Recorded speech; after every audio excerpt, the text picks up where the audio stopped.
مادری بیچارش کشتن رذیلان بیگناه.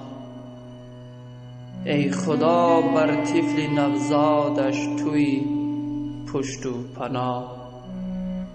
ای قاتلان زندگی هزاران طفل بیگناه.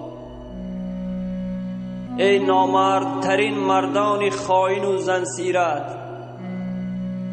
ای زاغهای علای باغ خجالت و نفرت.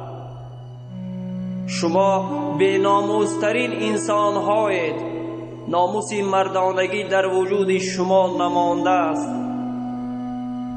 مرگ به شما، مرگ به وجدان ناپاک شما، مرگ به روزگار ناامن و ناتنج شما که روز و روزگار صد هزاران مادران را سیاه میکنید و از طفلکان نوزاد و بیگناه خود جدا می سازید.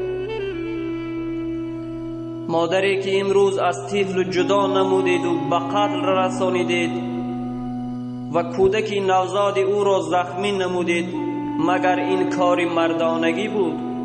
مگر این کار انسانیت است؟ باوری هم نمی آید. شما وحشی ترین قاتلان ذات انسانید.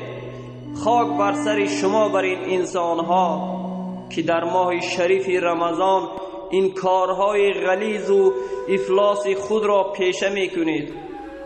خداوند کور گرداند و جزای مرگبار شما بر این انسان ها را انشاءالله که می دهد.